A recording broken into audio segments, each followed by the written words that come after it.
So hi guys, we'll just wait for a couple of minutes, then we can start.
So I think we should start.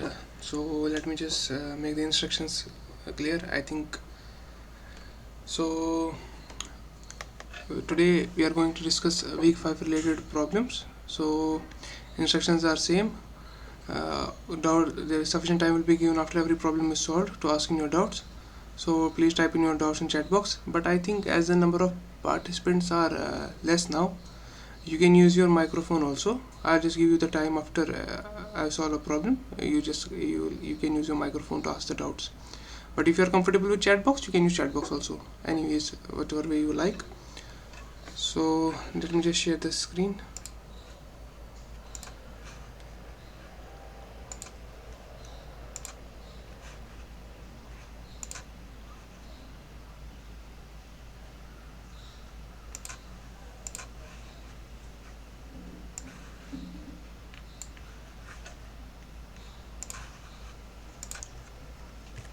So good afternoon everyone.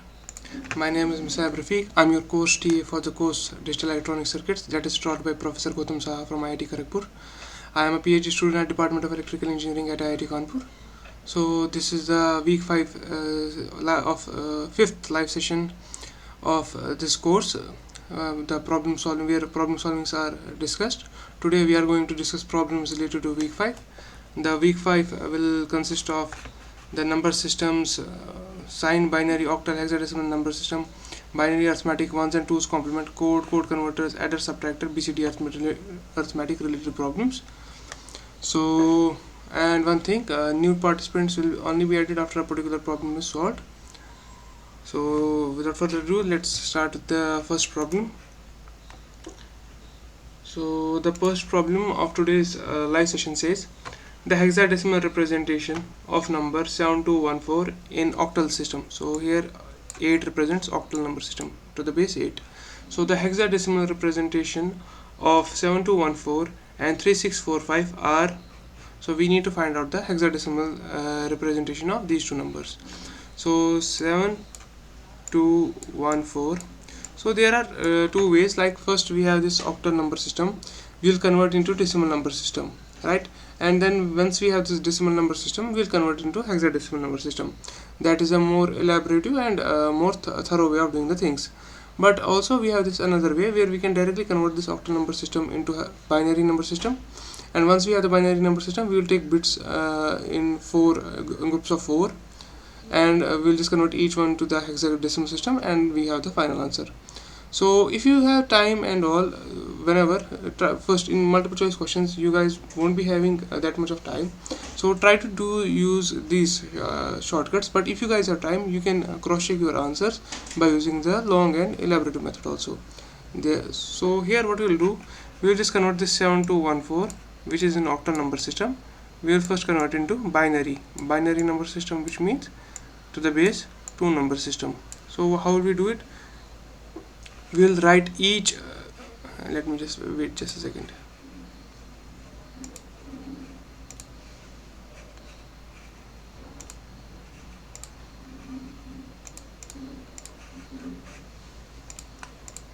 So we will just write each number into its 3-bit representation in binary. So like we have 4 will be represented in 3 bits. 1 0 0 1 will be represented by 0 0 1. So what we'll do, we'll make a groups of 3 3. So 4 will be 1 0 0, 1 will be 0 0 1, 2 will be 0 1 0, and 7 will be 1 1 1. So this is my binary of this octal number 7214. Now I need to convert this number as asked by the question to the hexadecimal number system. So hexadecimal means 16 to the base 16. So what we'll do, we'll take 4 bits at a time and convert their get their hexadecimal number. 0 1 1 1 1 0, and this is 1 0 0 0. This is this. So this number, this is 1 1 0 0 1 1 0 0. That is 8 plus 4, and that thing is 12, right? So here I'll write down. So in hexadecimal, 0 to 9 are represented 0 to 9, then 10 11 12 13 14 and 15. I sometimes get confused with these notations, so that's why, for the sake of clarity, I write them down.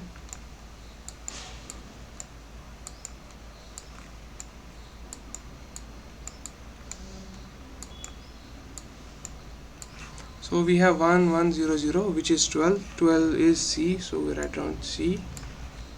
And we have 1 0 0, which means 1 0 0 means 8, right? Then we have 1 1 1 0, so 8 plus 4 is 12, 12 plus 2 is 14, 14 is E. So this number is E8C in hexadecimal number system. Similarly, we can do for 3645, right?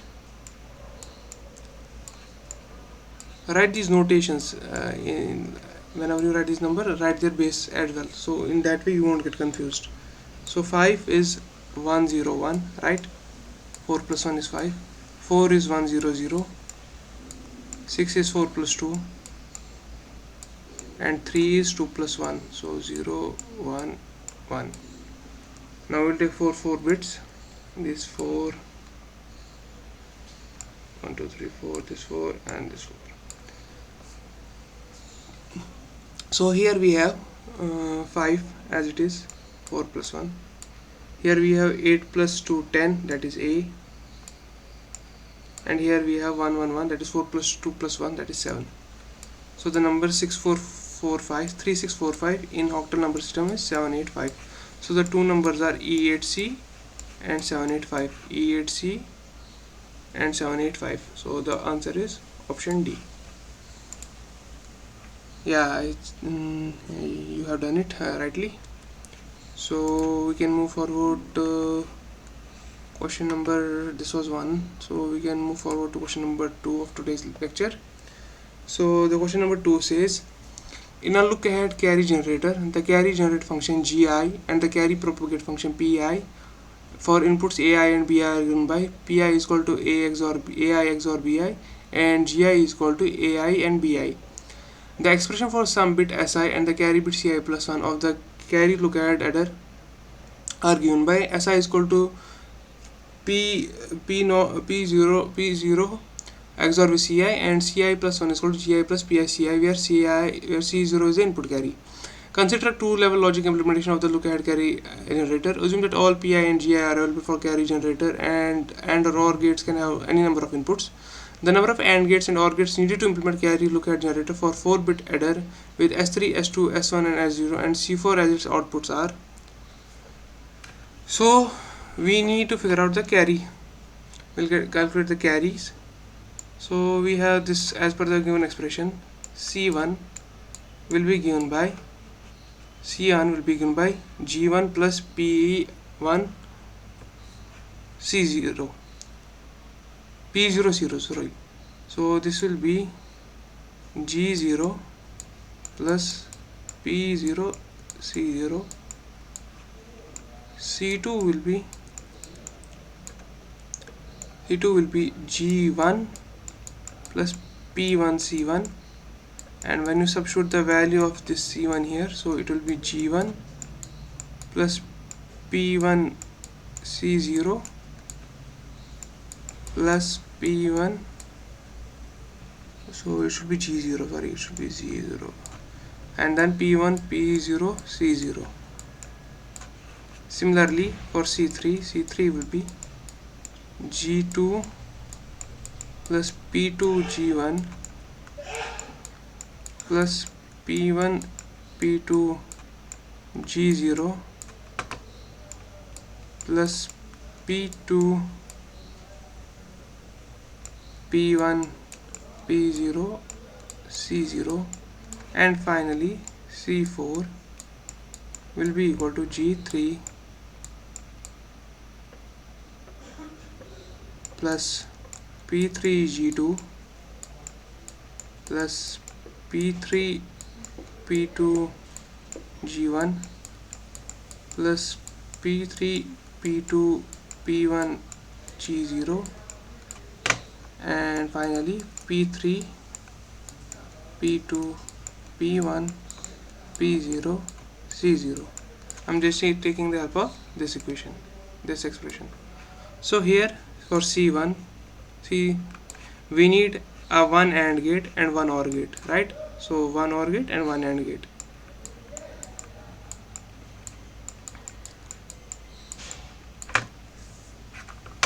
Here C2, we need two AND gates and two OR gates. No, one OR gate, sorry.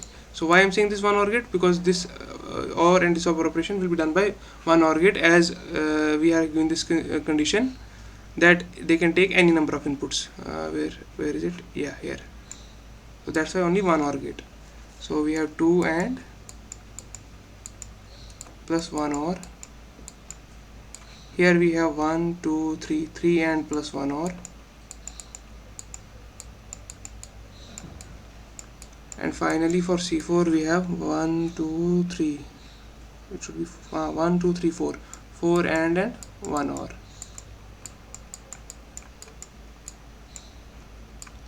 So the total number of AND gates will be 4 plus 3 plus 2 plus 1. So 4 plus 3 is 7, 7 plus 2 is 1, and 1 plus is 10.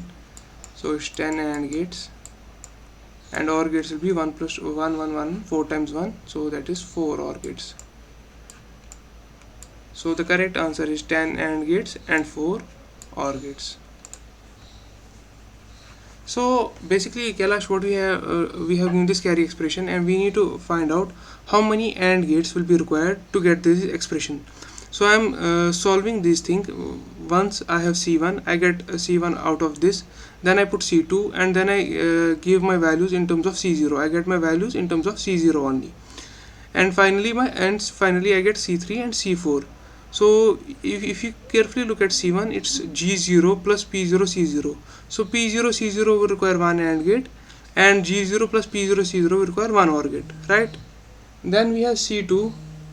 Then we have C2, which is G1 plus P1 C1, and in C1 I just put my expression. So I get G plus G1 G1 plus P1 G0 plus P1 P0 plus C0. So that is two AND gates for P1 G0 and P1 P0 C0, and one OR gate, because my number of, there is no condition on my number of inputs.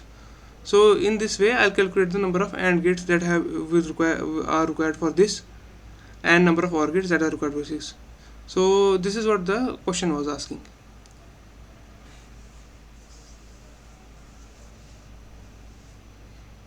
I hope you got it. Okay.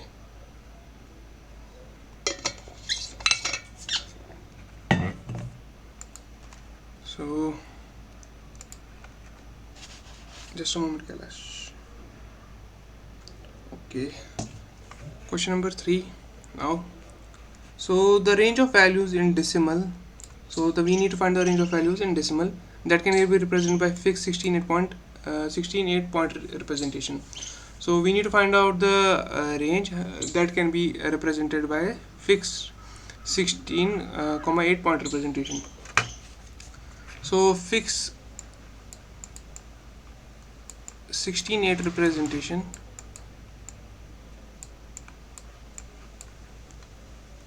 can have values from 0, 0, 0, 0, 4, 5, 6, 7, 8.000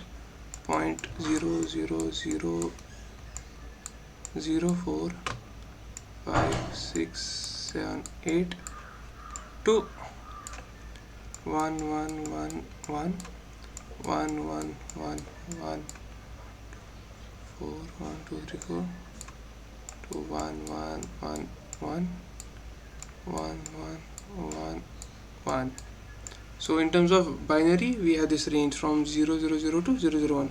So we need to convert it to these range values into decimal. So this thing is simply 0. So my lowest value will be from 0, and this thing. So we have 1 1 1 1 1 1 1 1. So 1 2 3 4 5 6 7 8. So this is 1 plus 2 plus 4 plus 8 plus 16 plus 32 plus 64 plus 1 to 8. 1 2 3 4 5 6 7 8. So this thing is equal to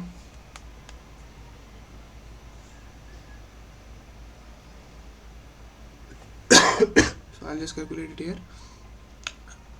So I know the value directly, but still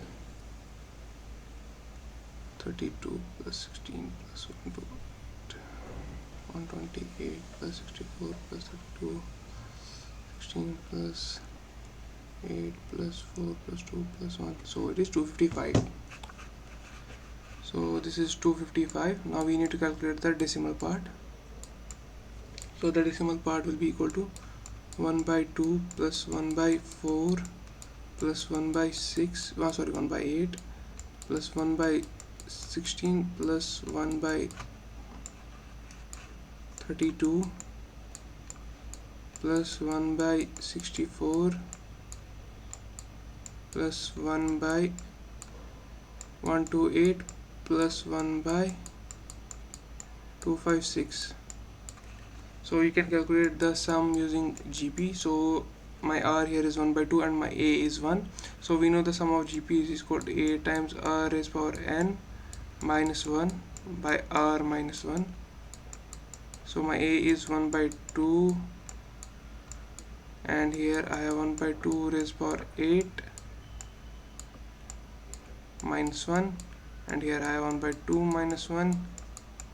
So this thing is 1 by 2, and in the numerator I have 1 by 256 minus 1, and in denominator I have 1 by 2 minus 1. So this is 1 by 2, let's just keep it like this, and this is 255 by minus 255 by 256, and this is minus 1 by 2. So this thing will go, and this is 2 will, this 2 will go, and finally we will have 255 by 256. So that thing is equal to 255 divided by 256, that is 0.9960937. So my range will be from 0 in 10 to 255.99609375. That is option C. You could have also calculated directly the sum here by taking 256 as the LCM of the denominator and then do it. But I think with GP you will do it quickly. Anyways, that's up to you. So the answer to this question is option C, that is 0 and 255.99609375. So any doubts here?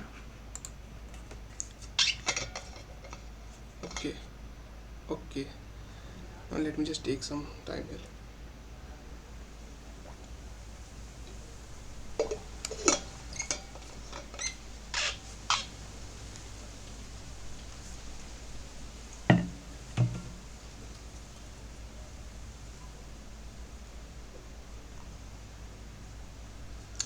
Now this was question number what was this, question number 3. So we can move forward to question number 4.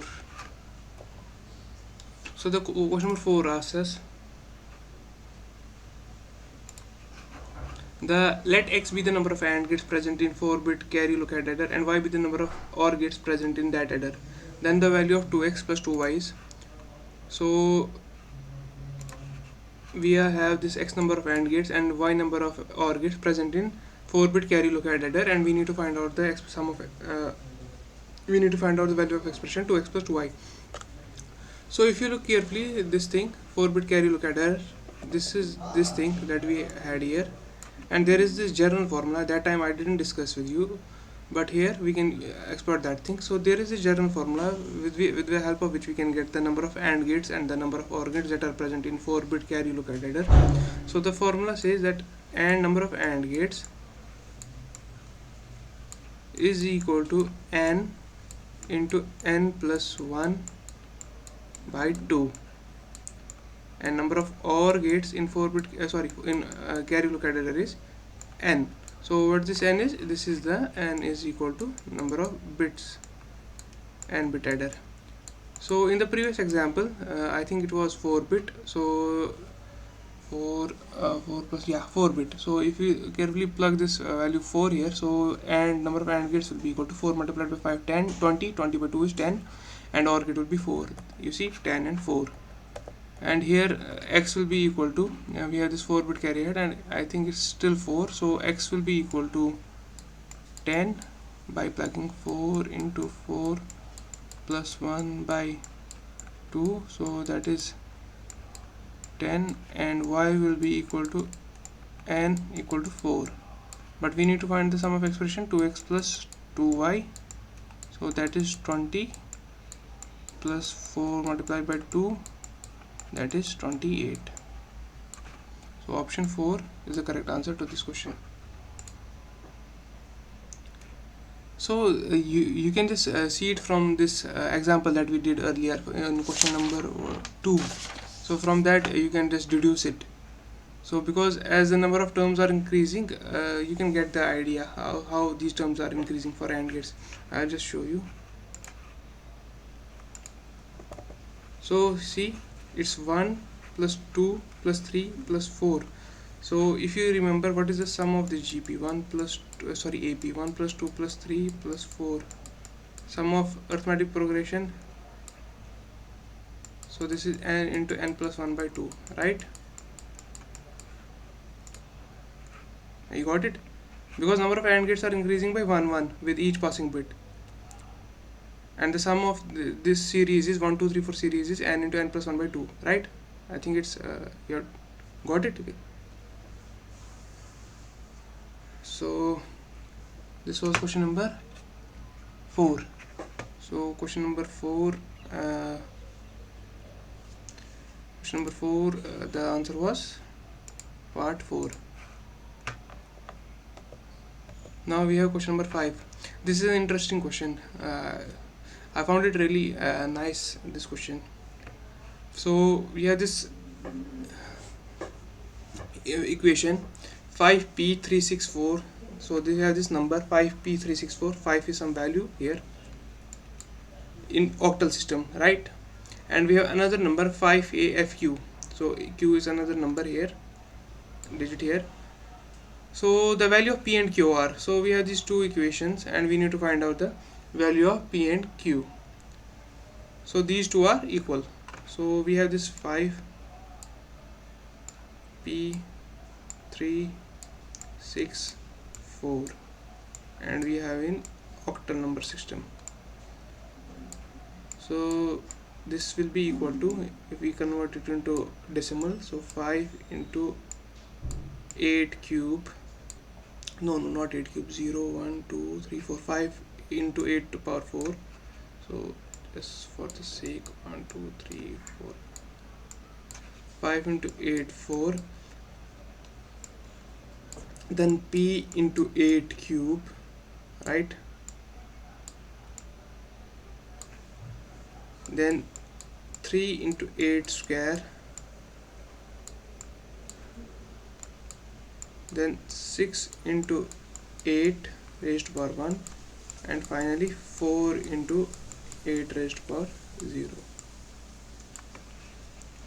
So 5 into, so the number with which it is equal to is given in hexadecimal system. Keep that thing in mind, and that base value is 16. So 5 into 8 4 raised power 4. So 8 raised power 4 is 8 8 8 8. So that is 4096, right? 4096. But if you divide 4096 by 16, you can have it like it is 16 cube. 4096 can simply be written as 8 to power 4 can be simply written as 16 cube. 4096 is equal to 16 cube, and then we have p into 8 into 8 into 8. See what I am doing here. This is an important steps that I am doing here. Why I converted this thing into 16 cube?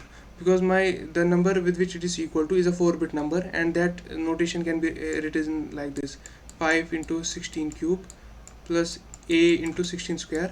I'm just making these two things equal so that I can, from comparison, I can get the values. So now I have p into 8 into 8 into 8. So here what I need, 16 square. 16 square is 256.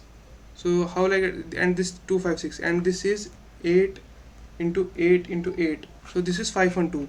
So what I will do, I'll just write, so let me just show it into next step. This is 8 square, 3 into 8 into 8 plus 6 into 8. These two steps are really crucial, and that's why I found this question to be interesting. Not difficult, but it's interesting. This is 5 into 16 cube. Now this thing is equal to 5 and 2. But when we talk about hexadecimal system, we have, after 16 cube we have 16 square, that is 256. So we can write this 8 into 8 into 8 as like this: 2 into 16 square. So this is 16 square is equal to 256. 256 multiplied by 2 is 5 and 2. So this is 5 and 2, and this thing is equal. And we have this 3 into 8 into 8, 64. And we just need 16 here. So what we'll do, 64, we can write 3 into 4, and we can write 16. 16 fours are, we have 64, and that thing is 16 into 4 is equal to 8 into 8.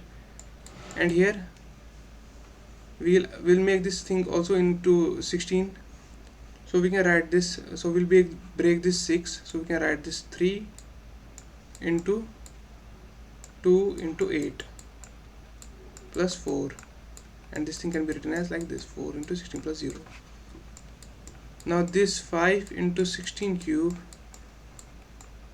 plus 2p into 16 square plus 12 into 16 plus 6 into plus 3 into 16 plus 4 into 16 raised to power 0, right? Let's just call this thing as 1. You can have this 12 plus 3 is 15, or we can say right like it like this, 5 into 16 cube plus 2p into 16 square. So taking 16 common out of them, so 12 plus 3 is 15, so we can write it 15 into 16 plus 4 into 16 raised to power 0. This thing is my 1. Let me introduce my new slide here.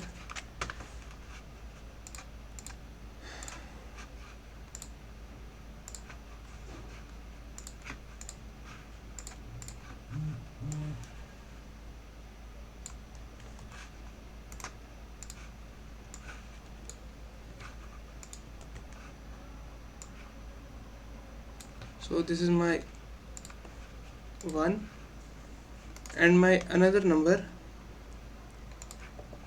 that is 5afq in 16. So that thing is equal to 5 into 16 cube plus a into 16 square plus 15 f is 15 simply, into 16 plus q into 16 raised to power 0. This is my 2. As given in this question, this thing and this thing, they are equal. So by comparison, so you can see 5 is equal to 5, 15 is equal to f, 4 is equal to q. So by comparison, 2p is equal to a. So what is a? A is 10.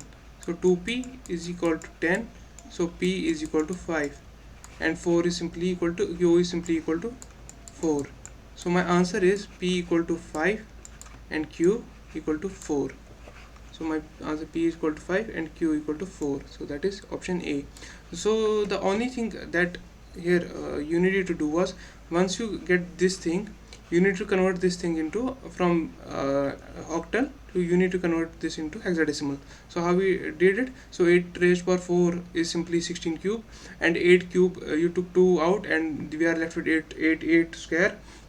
Yeah, so we are left with 16 square, and then we have this 18 square. We gave this we took 4 out of it and converted into 16, and then we have 8, and from 6 we got 2 and made it 16. So in that way we converted this notation into hexadecimal notation and compared it with the hexadecimal number, and by comparison we got out the values. So a equal to q, p equal to 5 and q equal to 4. So Kailash, was this take some time to calculate, sir? Was this related to this question? Do you have any doubts related to this question?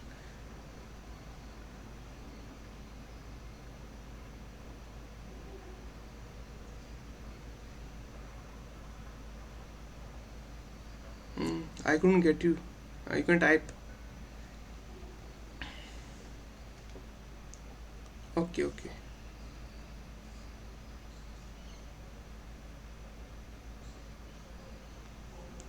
Just a second.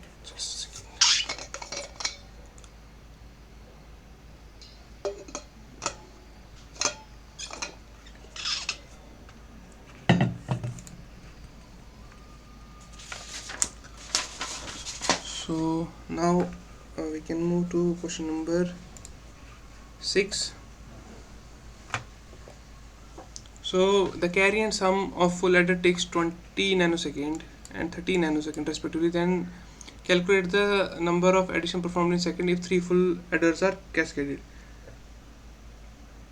So we are given this time taken to calculate sum and carry. So we need to find the time to we need to find out the number of additions performed in second. So here the question has given us that three full adders are cascaded.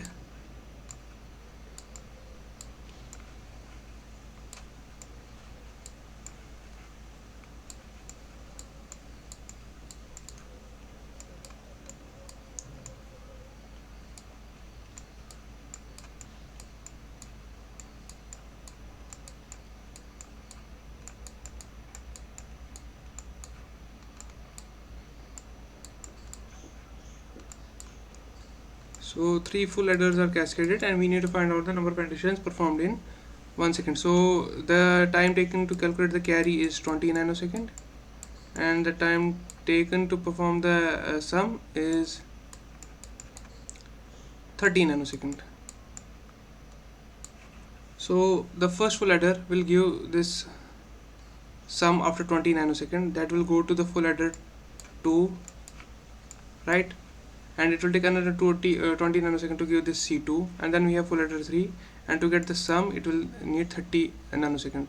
So ultimately number of total time taken to calculate the sum will be equal to 20 nanosecond from the first full adder 1, then 20 nanosecond from full adder 2, and then 30 nanosecond from full adder 3, and finally we have 30 plus 50 plus 20 is 70 nanosecond. And the number of time taken to perform the one addition is this sum. So that implies the number of additions performed in 1 second will be equal to 1 by 70 into 10 to power minus 9, and that thing will be equal to 10 to power 9 by 70, and that will be equal to, that thing will be equal to 10 divided by 7, that thing will be equal to 14.29 into 10 to power 6. So here the answer is 14.29 additions per second this thing will perform. So also we have this another direct formula which you can take help of. So TP is equal to n minus 1 carry, so the time taken, where this carry represents the time taken by one performing one carry, plus time taken to perform the sum. So n here is 3 minus 1 multiplied by time taken by the carry is 20, plus time taken by the sum, that is 40, so that is 30. So 20 multiplied to 40, 40 plus 30 is 70 nanoseconds. So this thing and this thing, and then we get the finally the number of additions performed in second by dividing by 70 nanoseconds, 1 by 70 nanoseconds, and we get 14.29 into 10 to the power 6 additions per second. So here I just had to write down 14.29.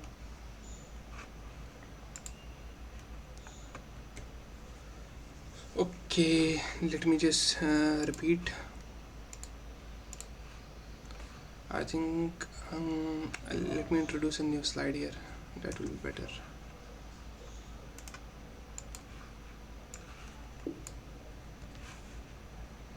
So we are given, question has given us this time taken to perform this carry in a full adder, that is 20 nanosecond, and time taken to perform sum in a full adder, that is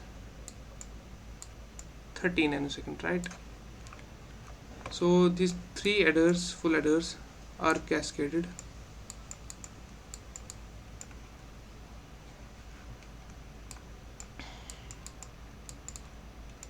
C1, C2. Other inputs are readily available, we don't care about them. C3, C2, this is S3, final sum, S2, S1, and C0 in. So see, this full adder 2 can perform addition, its two inputs are available, so it's waiting for C1. So C1 will be available after 20 nanoseconds, right? So it gets C1, and this full adder 3 can perform addition once C2 is available. C2 will be present after 20 nanoseconds, and finally S3 will be available after 30 nanoseconds. So that thing is my 17 nanoseconds. So for addition, it took 17 nanoseconds. So for one addition it took 17 nanoseconds. So in 1 second it will do 1 by 70 into 10 to power minus 9 additions, and that was 14.29 into 10 to power 6 additions. That's what question was asking, number of additions in 1 second. Also there is one formula which directly gives us this number, which says that if full adders are connected in cascade, so the time taken to perform the sum will be equal to TP will be equal to n minus 1 multiplied by time taken to perform one carry operation by the full adder plus time taken to perform sum operation. So the n here represents the number of full adders in cascade configuration. So n here is 3, so 3 minus 1 is 2 into 20 plus t sum is 30. So we have 40 plus 30, that is 70 nanosecond.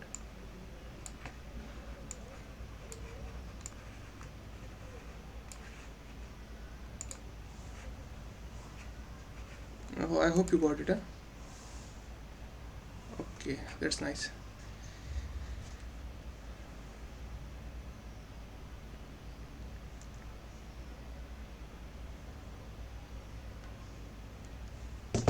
So now we are done with question number 6.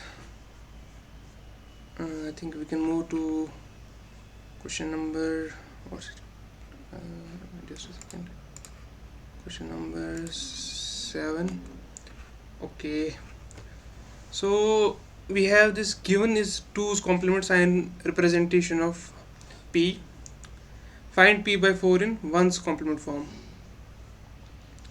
So we have given this 2's complement sign representation of P, and we need to find P by 4, and that too in 1's complement form.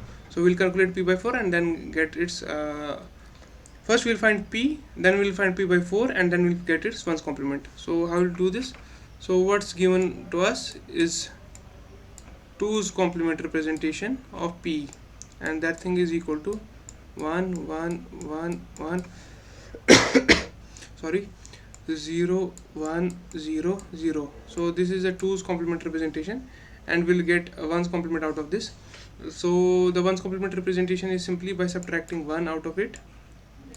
So this is 2 minus 1 is 1, this is 1 here, and then we have 0 0 1 1 1 1. So what I did is I did a subtract operation. So I borrowed this one from here, and then this one was given to this. So this is 2 minus 1, that is 1. So this initially became 2, then it gave 1 to this, so it became 1, and this one is gave this, it's 1, so it's 0 0, and then we have 1 1 1. So this is the 1's complement representation of P, and we can of P. Now 1's complement representation, but P is simply equal to taking 1's complement again of this number, so it will be 0 0 0 1 1 0 0. So my P is equal to this. So how I how I got to this number? First what was given to me was just 2's complement of P, and I calculated the 1's complement of P from then by subtracting 1 1 1 1 1 0 1 1 was this 1's complement. Then I add this 1's complement of this number to get the value of P. So this was P complement, and I got this value of P. Now what I'm required to do is find P by 4. So my P by 4 will be equal to, so this number is simply 12. 12 by 4 is, so 12 by 4 is 3, right? So this thing will be equal to 3, and that thing will be written as 0 0 0 0 0 0 1 1, and its 1's complement will be 1 1 1 1 1 1 0 0. So that thing is my answer. So P by 4 in 1's complement will be 1 1 1 1 1 1 1 0 0. That is option C. So one thing I would like to show here, once we got P, we didn't need to calculate its decimal equivalent. We could have simply gotten P by 4 by shifting bits towards the right 2 times. So you know this. if you have this number, let's just say 1010, if you shift each bit towards the right by 1, it is equal to divide by 2 operation, and if you shift each bit towards the left by 1, it is multiply by 2 operation. Like we have 0 1 1 0. If I shift one bit towards the left, it will become 1 1 0 0. So this was 6, it became 12. If I shift it to right, it will become 0 0 1 1. So this is 3. So towards the right is divided by 2, towards the left is divided by multiplied by 2. So we can just shift it towards the right by 2 positions, and we can get this. So this is my p by 4, and then this its one's complement is this. So my answer is option C. So see, you made a mistake. You directly wrote 3, but what is the question asking? Find p by 4 in one's complement form. So that's why these MCQs are tricky. So you just need to read your questions at least twice. That's how they play with you. In theoretical questions that once you write theory, you get an idea, but these MCQs, you have options C and D both. They were separated by just complement form. You got a answer and you just mark that. So be careful with these, and this at least read questions, every question if possible, twice or thrice, and see what question is demanding. Try to first find what question is demanding. That will really help you. I hope you got it. It was an easy question, just this trick part. Okay, now we have question number 8. So we have this number 762 in decimal number system, and we want to write it in BCD code, or in 8421 code. So this is I would like you to first do it, then I'll just show you the solution. So it's 3:49. I'll just wait for 3-4 minutes, then I'll show you the solution. So I'll just read the question for you. The number 762 in decimal would be represented in 8421 code or BCD code as. So do it.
So we have a new participant here. So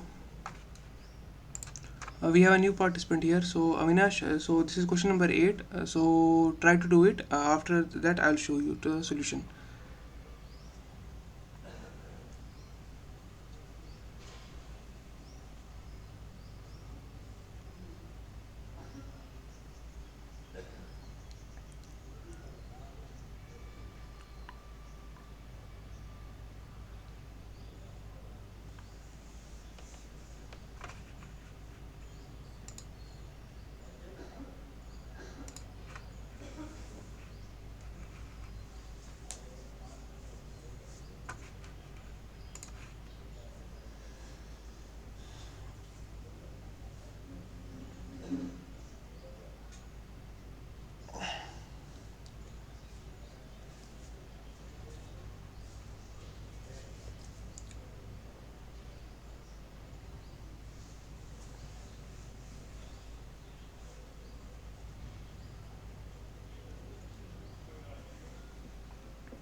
Yes, option C is the correct answer. So now I just have to show the solution for other participants and the other viewers that will be watching the lecture.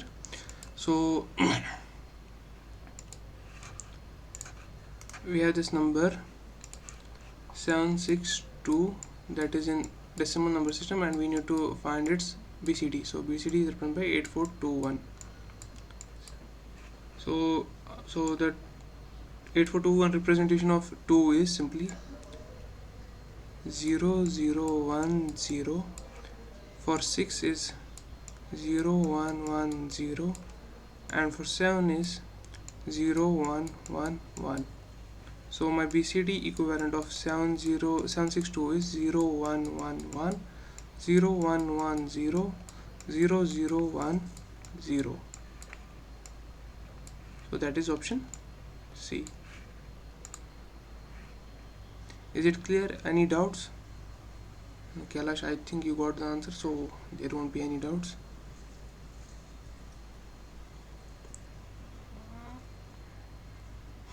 Now we can move forward to question number. Now we can move for 9. Yeah, we can move forward to question number 9. So question number 9, we have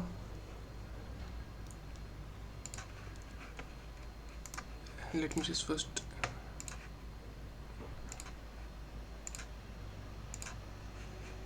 okay, that's fine.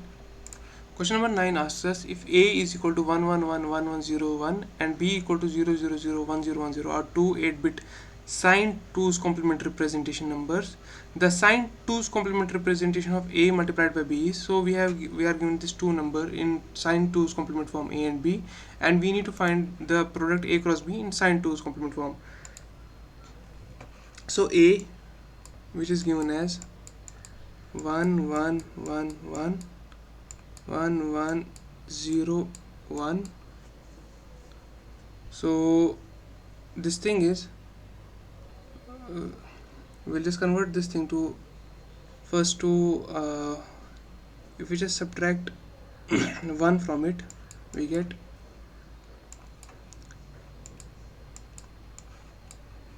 1 minus 1 is 0. This is 0 1 1 1 1 1 1, and its A will be then equal to 0 0 0 0 0 0 1 1. So A is equal to minus 3 and B is equal to 1 0 1 0, that is 10, because its signed bit is 0, so that is 10 plus 10. So this is in this thing and this is in this thing, decimal 10. So A cross B will be equal to minus 3 into 10, that is minus 30, right? So minus 30. Now I need to write this minus 30 in which form? 2's complement representation, because I need to write the answer in sin 2's complement representation. So first what I'll do, I'll just get the binary of 30.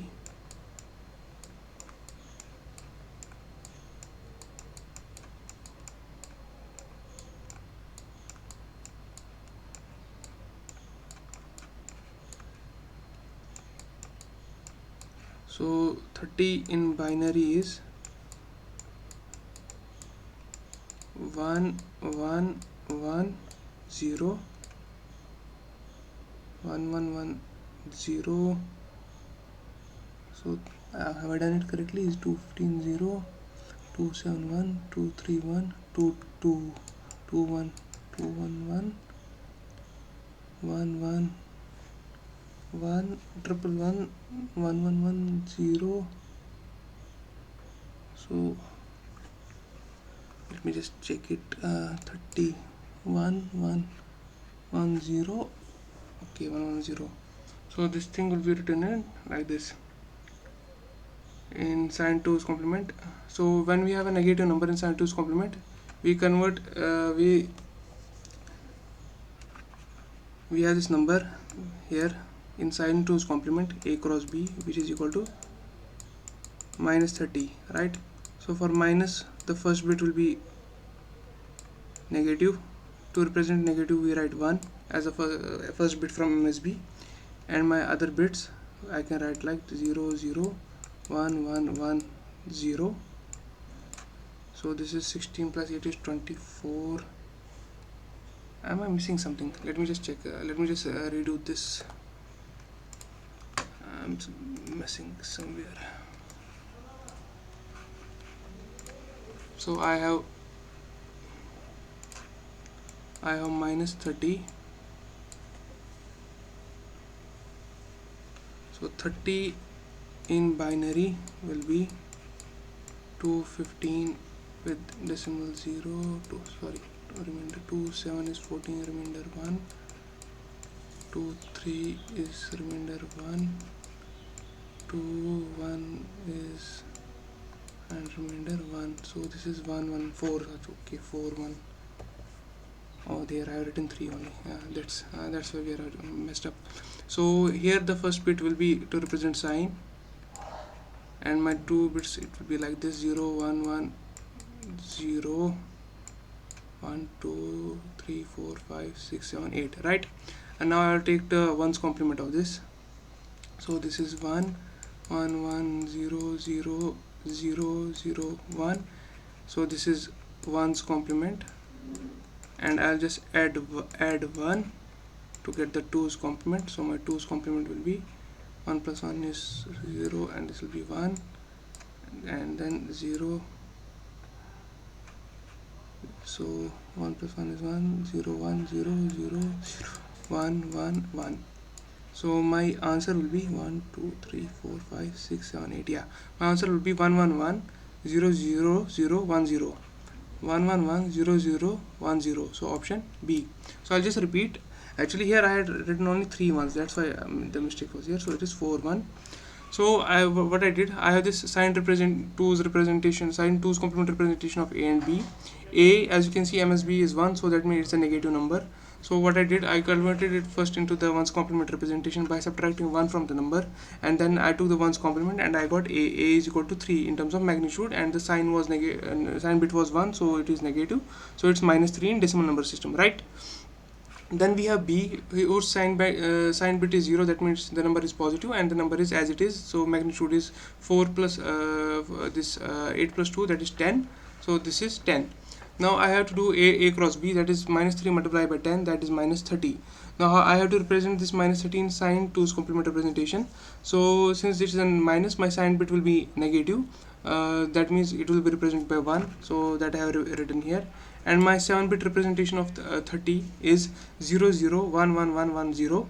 Then I added 1 to get then I did the complement. So the complement is 1 1 0 0 0 0 1's complement, and then I added 1 to get the 2's complement representation. That thing I have done here, and my 2's complement representation came out to be 1 1 1 0 0 0 1 0. So that is option B. So science 2, yeah, that I'll just tell you, but I'll just suggest you to go through the lectures also. So how A is minus 3? So we have the science 2's complement representation, right? So science 2 complement representation, MSB, that is this bit and this bit represent your sign, right? So we have sign. So you know this sign magnitude representation. In sign magnitude representation, the MSB represent the sign and the other bit represent the magnitude, right? But in 2's complement representation, this bit represents sign, and if it's the negative, here is the 2's complement representation, and if it's positive, then the number is as it is. So the sign magnitude and sign 2's complement will have the same value for positive number, but for negative it's different. So what we have done here is this number is in sign 2's complement representation. So my first bit is negative, right? So this represents my sign of a bit, and then this number are in 2's complement representation. So what I did, I subtracted 1 from it, and I got 1's complement, right? And when I got 1's complement, I took the 1's complement to get the number, so that came out to be 1 1. So this is 3, right? So the magnitude is 3, but the sign was negative, so that's why it is minus 3. And for B, Since it was a positive number, this represents the magnitude, so it is 8 plus 2 10, and the number was positive, right? Now what I did, I had to do a cross b, so it's minus 3 multiplied by 10, so it's minus 30. Now the number is again negative, so my MSB will represent the sign, that is negative 1, and 30 I have to represent 2's complement representation. So 30 is I'll get the binary. So binary was 0 0 1 1 1 0 0. Then I took 0. Then I took 1's complement. So it was 1 1 0 0 0 0 1. And then I added with this 1 to get the 2's complement. So ultimately I got this number in my 2's complement representation.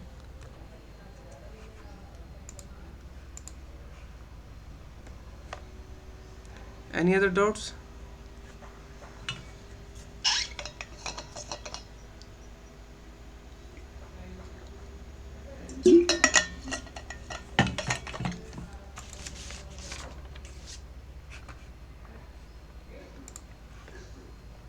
So this is another question. I'll just give you a couple of minutes to do this. This is similar to the question number 8 that we did. So we need to find BCD equivalent of 3 4 5. So for practice purposes I have put these things. So do this. I'll just give a couple of minutes. I think it should be done in a couple of minutes. Then I will just show the solution. So find the BCD equivalent of 3 4 5.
So option D is the correct answer. I'll just quickly show the solution. So we have 3 4 5 and we need to find this 8 4 2 1 equivalent or BCD equivalent. So 5 is 4 plus 1 0 1 0 1, 4 is 0 1 0 0, and 3 is 0 0 1 1. 0 0 1 1 0 1 0 0 0 1 0 1, that is option D. Now we have this question number 11. Given the following binary number in 32-bit single precision IEEE 7454 format, so we are given with this 32-bit IEEE 7454 format binary number, and we need to find out the decimal value that is closest to this floating point number. So how will do it? So we have this number. Let me just control that works or no. Okay.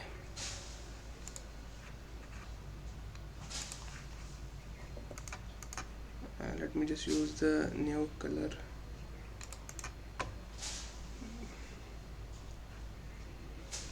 So we have this 32-bit single precision IEEE 754 format binary number, and we need to find out the decimal value closest to it. So in 32-bit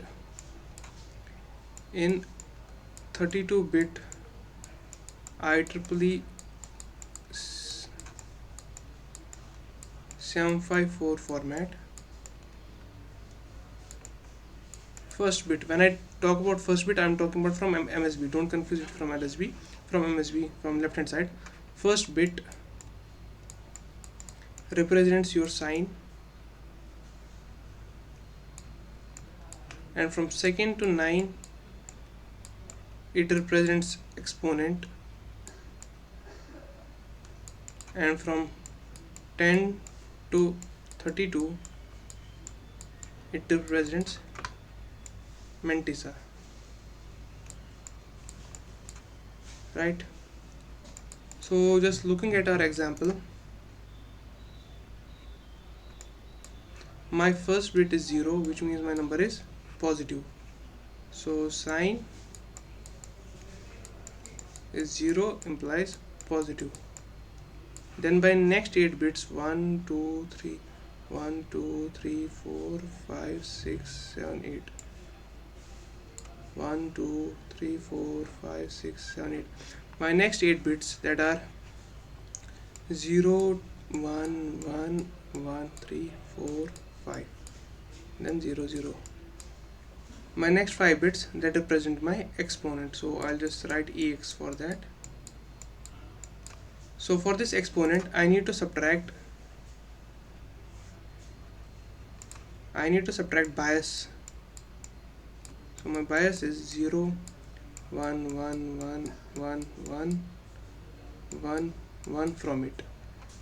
So this thing is 0 1 1 1. So how many ones are there? 1 2 3 4 5 0 0, and here I have 1 2 3 4 5 6 7. So I'll do the subtraction. So this is 2 minus 1 is 1, and this 2 minus 1 is 1, and then it's 0 0.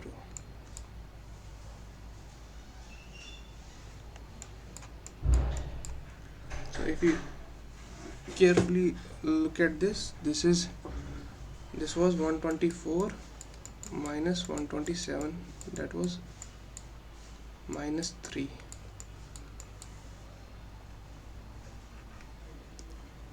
So this is minus 3.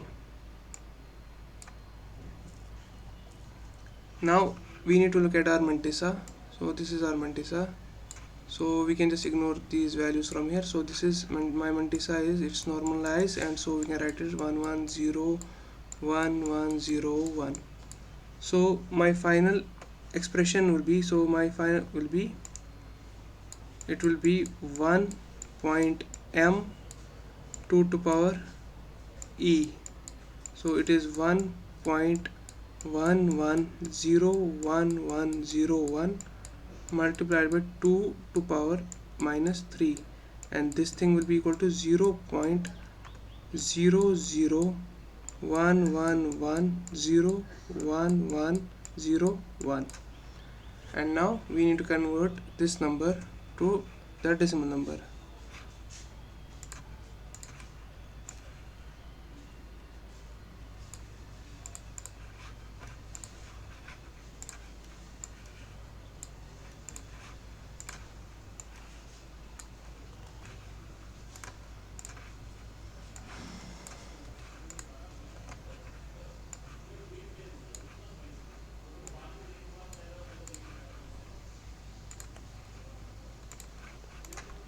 So we will convert this number to the decimal. So it will be 1 by 2, 1 by 4, 1 by 8 plus 1 by 16 plus 1 by 32 plus 1 by 64 plus 1 by 128 plus 1 by 256 plus 1 by 1024. Let me just check it again. 1 by 2 is not there, 1 by 4 is not there, 1 by 8 is there, 1 by 16 is there, 1 by 32 is there, 1 by 128 is there, 1 by 256 is there, 1 by 1024 is there. So this thing will be equal to, if we take 1024, so this is 1024 divided by 8, this is 128 plus 1024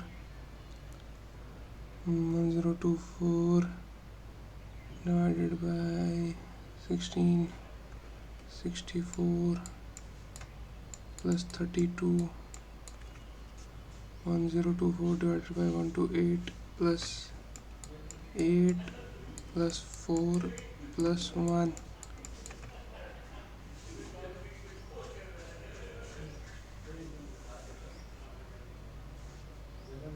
I just want to do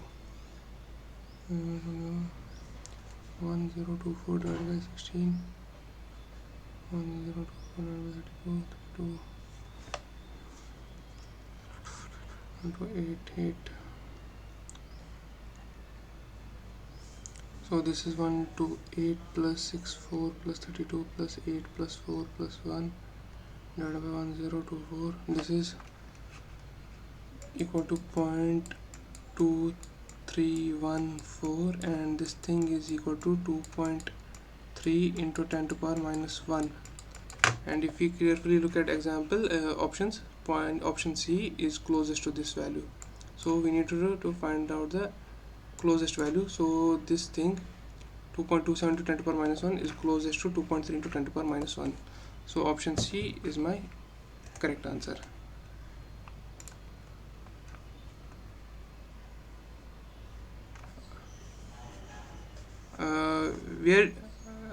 Where are you having problem related to this? So I'll just repeat it, maybe that will help.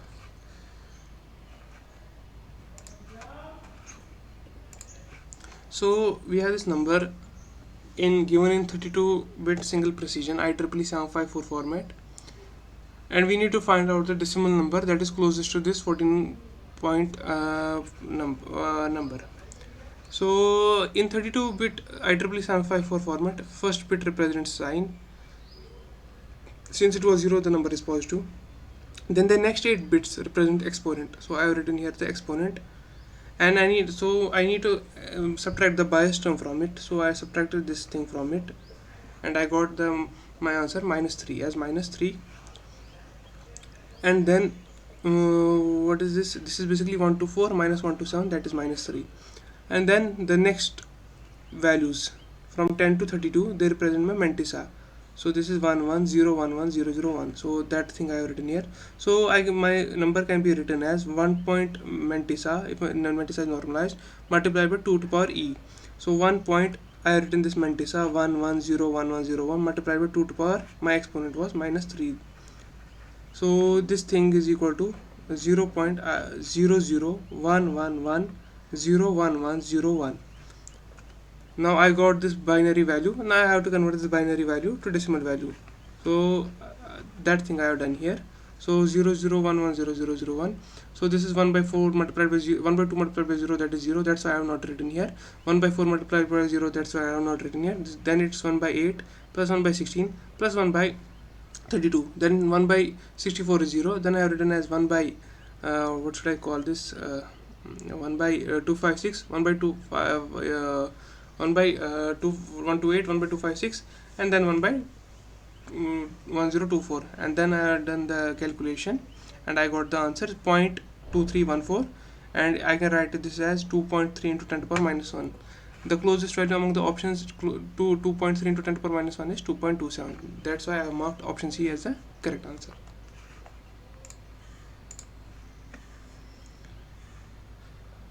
Got it?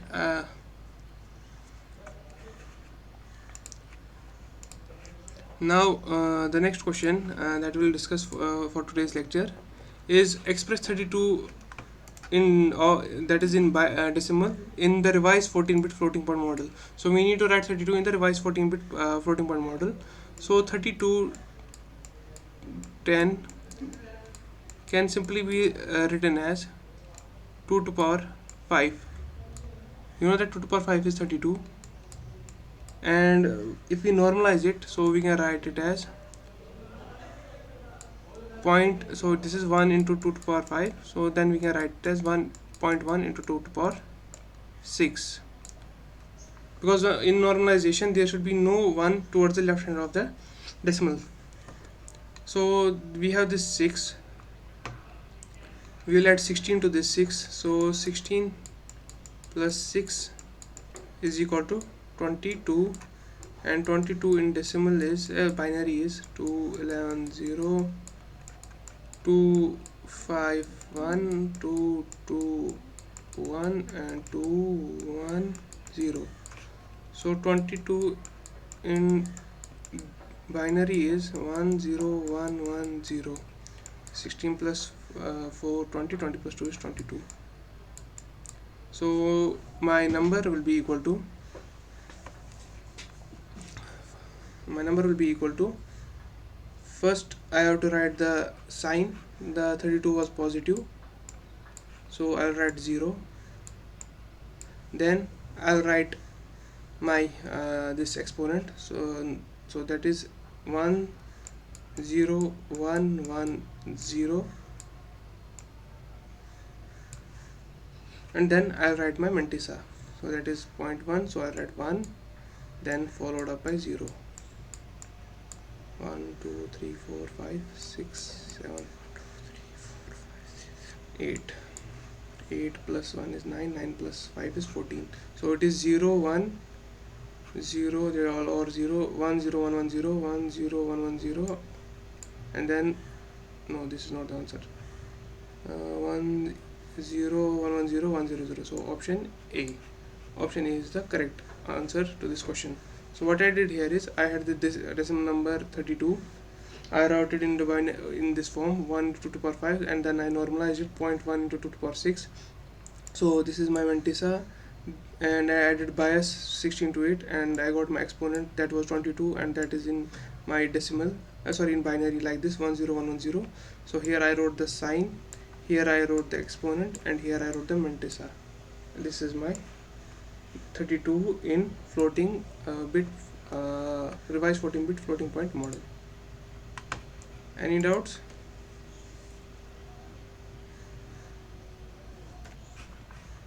So now the next question, find the sum of 12, and this is question number 13. Yeah, find the sum of 12 and 1.25 using 14-bit simple floating point model.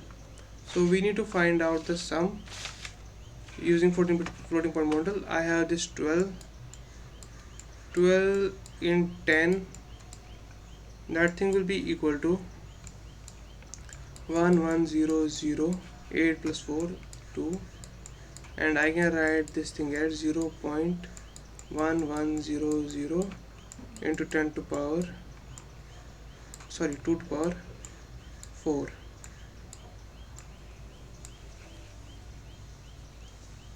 And 1.25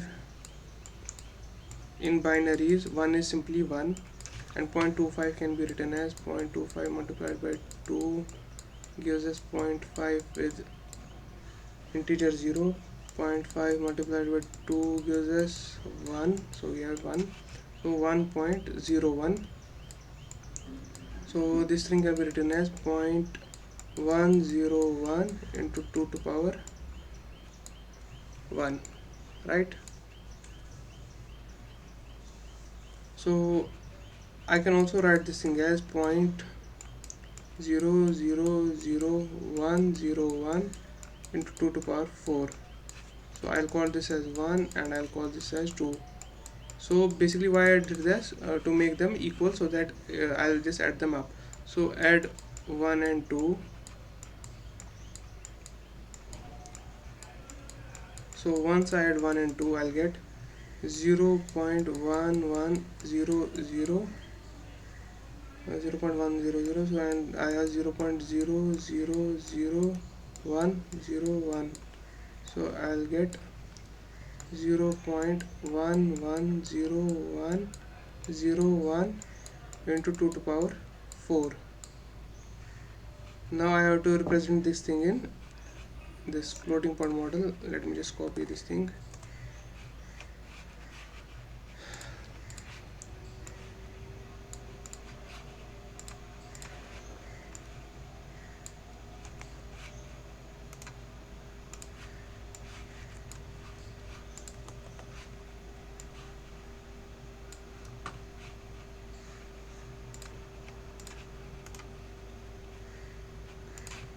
So I have this number 0.110101 into 2 into 2 power 4. So this is my mantissa, this is my exponent. So I'll just add 16 bias to it. 16 plus 4 is 20, and 20 can be written in decimal as 10100. 16 plus 4, that's right, 10. I have written it correctly?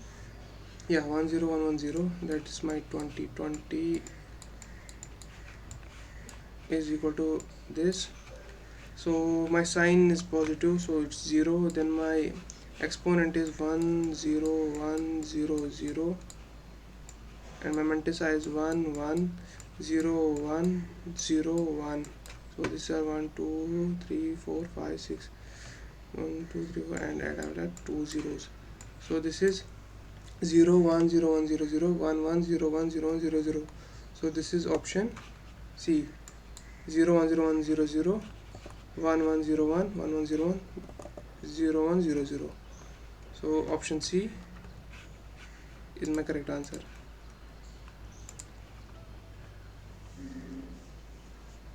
Any doubts? So now we have question number 14. We have done this type of question, in fact 2 questions. So I would like you to do this question. So consider a 2-level logic implementation of carry lookup generator. Assume that all Pi and Gi are available for carry generator, and the AND gates and OR gates can have any number of inputs. The number of AND gates and OR gates needed to implement the lookup carry generator for a 3-bit adder are. So I discussed this type of question. So I'd like you to do this, then I'll show this solution.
Have you done it?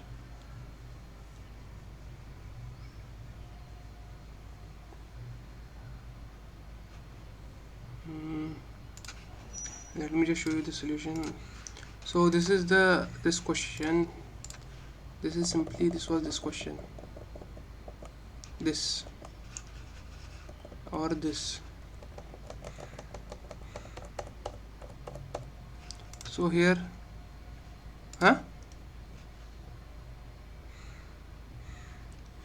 so what was the condition? We need to find the number of AND gates and OR gates. So here the number of we need a 3-bit adder. So I just gave you the formula earlier on. AND gates and gets is simply n into n plus 1 by 2, that is n is 3, so 3 multiplied by 4 by 2, that is 6, or is equal to n is equal to 3. Here n is equal to 3, so 6 and 3 was the correct answer.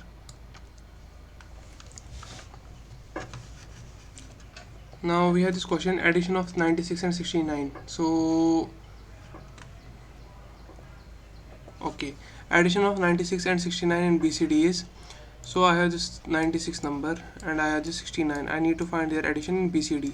So 96 will be represented in BCD as 1 0 0 1 0 1 1 0, and 69 will be represented in 0 1 1 0 1 0 0 1. Now I'll just add them up. So this will be equal to 1 1 1 1 1 1 1 1. So we got this answer, but in BCD we can't have this type of representation, so these are illegal representation. So to get the correct value of this, we need to add 0 1 1 0 to both the numbers. So this is 0 1 1 0 0 1 1 0. 0 1 1 0 is simply 6, and add them up. So this is 1 1 plus 1 is 0, and this is 1, so this will be 1 and carry 1, so this will be 0 carry 1, so this will be 0 carry 1, so this will be 1 carry 1, so this will be 1 carry 1, 1 plus 1 is 0, and this will be 0.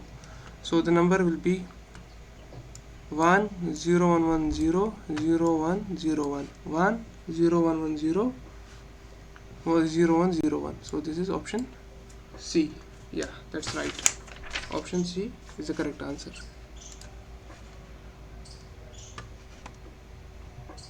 Okay, no problem. Yeah, that was an easy question. So you got question 15. Did you understand question 15? You got that point why we added 0 1 1 0 to both the numbers? Okay. Now I want you to do this question, then I'll show you the solution. Question number 16. A 1-bit full adder circuit takes 17 nanoseconds to produce the sum and 15 nanoseconds to produce the carry. If a 6-bit parallel adder is used to design with a full adder block, what will be the minimum propagation delay for the getting the results? So here, if a 6-bit parallel adder is simply where we did earlier, where full adders were cascaded, and we can get a parallel adder out of that. So how many 6-bit additions per second can be expected from this design? So do this question. It will just take few minutes.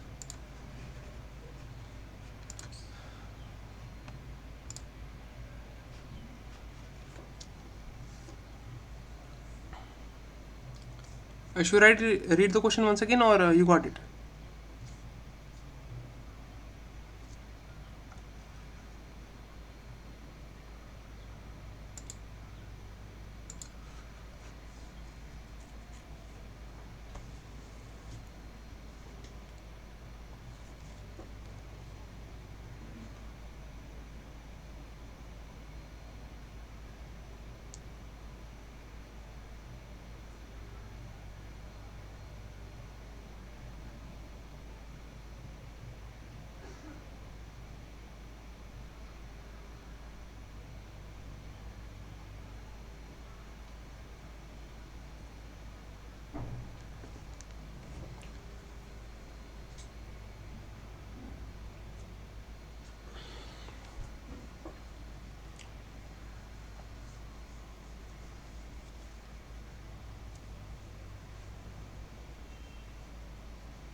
Yeah, option B is correct. Yeah, option B is correct. So let me just quickly show the solution, then we can move to the next question. So a one bit full adder. So let me just directly take the help of the formula that we had earlier. So TP will be equal to n minus 1 multiplied by time taken by carry, and then time taken to generate the sum. So n minus 1, so is the 6 bit adder multiplied by carry takes 15 nanoseconds, plus t sum is 70 nanoseconds. So this is 250 plus 70, so this is 320. So one thing I would like to mention here, so see, you need to find two options here, and it's an MCQ question. So whenever you are appearing for a competitive exam, and if you get a situation like this, so 320 nanoseconds, so option, there is only one option with 320 nanoseconds. So without wasting any time, you just mark the question. But since this is a course level exam, this is not a competitive exam, you need to do everything bit by bit. So we'll get the number of additions, 1 by 320 into 10 to power minus 9, and that thing will be equal to 3.125 into 10 to power 6. Now question number 17. To implement the multiplication of two 2-bit numbers, so we have two 2-bit numbers, the following circuit components are required. So we need to find how many circuit components are required to implement two 2-bit numbers. Let a number be represented by A1, A0, 2-bit number, and let another 2-bit number be represented by B1, B0. Now taking their multiplication, A1, A0 multiplied by B1, B0. So we will have A0, B0, then A1, B0 plus, here we will have plus here, and here not here exactly, but here, and we will have B1, A0 and A1, B1. My final answer will be A. This is C0, this is C1, this is C2, and carry coming out from this summation, so C3. So how we can construct this? So let's just say I have this number A0, this goes to an AND gate which has an input B0, so this gives me C0. So the product is represented by, product 2-bit numbers are represented by C0, C1, C2, C3. So this is my C0, A0, B0, then we have A1, B0, A1, B0 plus B1, A0. So this is B1 and this is A0. So this is B1, A0, and I have another, I have A1 here, that goes to this thing with B1, A1, B1, and it also goes with B0. So this is A1, B0 plus B1, A0, and these two goes to half adder, and they give me C1, A1, B0 plus B1, A0. Then I have A1, B1, which is A1, B1, but carry can come from this term, this term, which can go to here. So this was my sum term, this was sum 1, and this was carry 1, and this carry 1 will go to here, to another half adder, which will give me C2, right? And this C2 will go to A1, B1, A1, B1 here, C0, C1, C2, C3 here. This is not here, sorry, this is, there is nothing here. So A1, B1 will go to here, and the carry from here will go here. So this S1 is my C2 and C1 is my C3. So how many half adders are required? I require 2 half adders and 4 NAND gates. 4 NAND gates and 2 half adders. I'll just again repeat it because I slightly messed up here. So after, let two 2-bit numbers will be A1 and A0 and B1 and B0. I took the product of two terms, so A0, B0, then A1, B0, then addition b1 a0 plus a1 b1. This is c0, this addition is c1, and their carry will go to here, that will give to c2, and if there is carry, that will be c3, right? So this is my product, c3 c2 c1 c0. I'll just take a0 and I'll just add with b0, and this will give me c0, this term. And then I have a1 b0 plus b1 a0, their addition term, which I pass it to a1 b0 plus b1 a0 here, that I pass to half adder, and their sum will give me c1, and their carry will go to a1 b1. So their carry will go to a1 b1, addition with a1 b1 here with this. So from there I get their sum will be my c2, and if there is a carry, that will be my c3. So I require 2 half adders and 4 NAND gates. So this is my answer.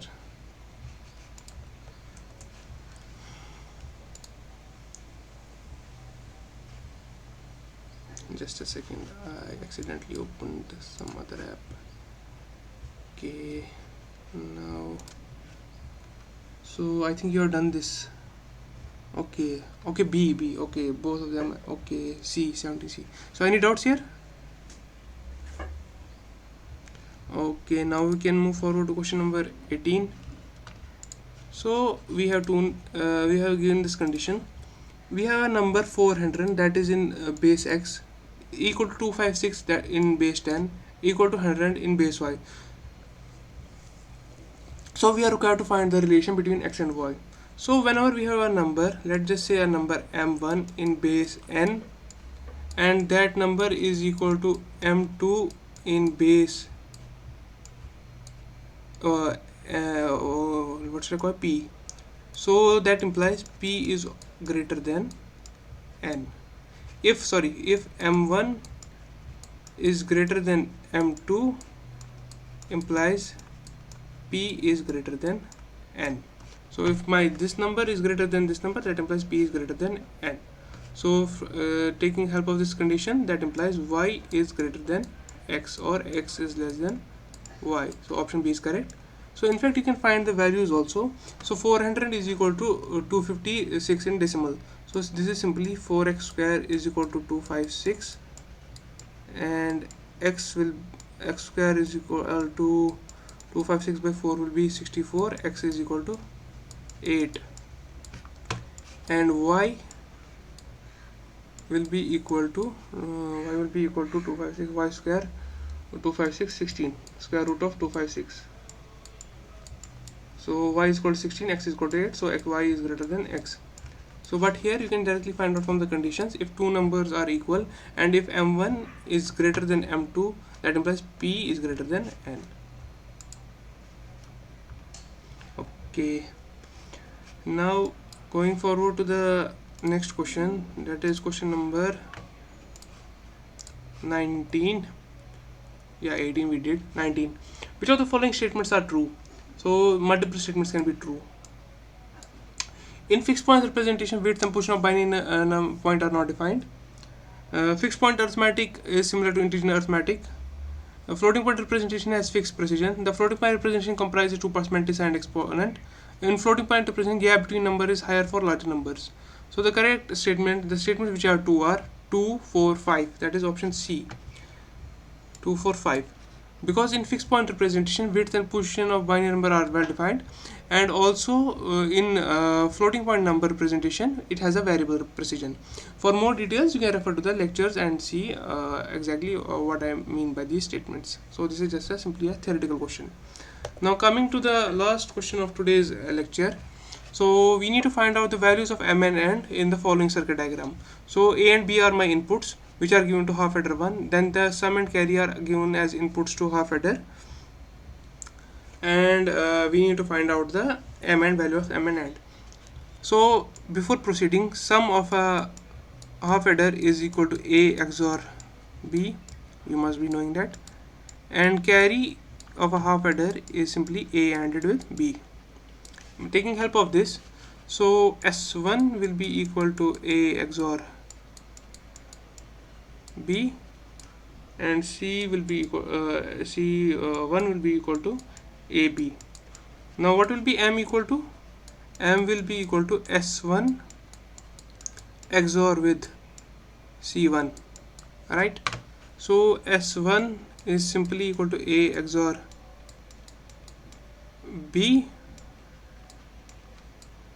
XORed with AB, right? This is equal to M. So A XOR B can be written as A B bar plus A bar B. So when I say A bar B, it means complement. Then it's XORed with AB, right? So let's just say this is A and this is B, so we can again have an XOR operation. So A B bar plus A bar B multiplied by A B bar, multiply means AND operation, so then A B bar plus A bar B, then A B. So this thing is equal to A B bar plus A bar B. Taking help of De Morgan's law, A B bar is equal to A bar plus B bar, and then we have finally A B. So this is complement, yeah, this is complement. So this thing will be A B bar. So A plus B whole bar is equal to A bar ANDed with B bar and then AB. And then this is equal to, multiplied this A bar is 0, so that won't be there. A B B bar will be simply A B bar, then A bar B A bar, so plus A bar B plus B B bar is 0 plus, so this is A B bar whole bar, so this is A plus B, A bar plus B ANDed with A plus B bar, and this thing is ANDed with AB. So let me just write down here now. So this thing is equal to A B bar plus A bar B, and now see, A bar A B will be 0, then A bar A will be 0, then B A B, so it will be A B, then it will be B B, then it will be A, then it will be, so first I'll take this A bar will be 0, then A bar B bar, then that will be with B, that will be again be 0, then it's A B, and then finally we have A B B bar, so this will be A B only. Now what I will do, I'll just take A B bar plus I'll take B common, so this is A plus A bar, so A plus A bar is always equal to 1. So this is A, then we have B plus AB bar, and we have this property x plus x bar y, that thing is equal to x plus y, so this will be equal to A plus B, so M will be equal to A plus B. Now we need to calculate N. So how will we calculate N?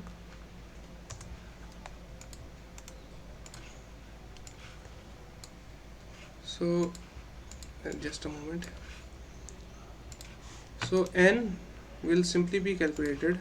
So we have N is equal to S1 and it is C1. So S1 is A XOR B and C1 is AB. So S1 is A B bar plus A bar B, then this AB. So this is A B bar AB, so B B bar will be 0, this is A bar B, A bar will be 0, so this will be 0. So M is equal to A plus B, N is equal to 0, so option D will be the correct answer.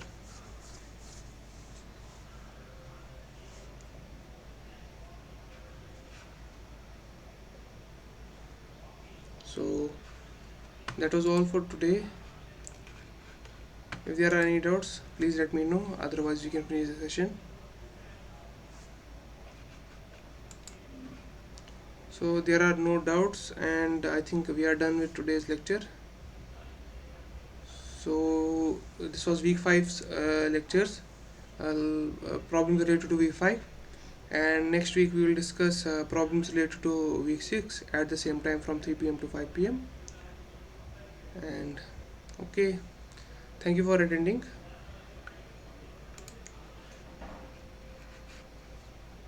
Okay, that's all. Thank you.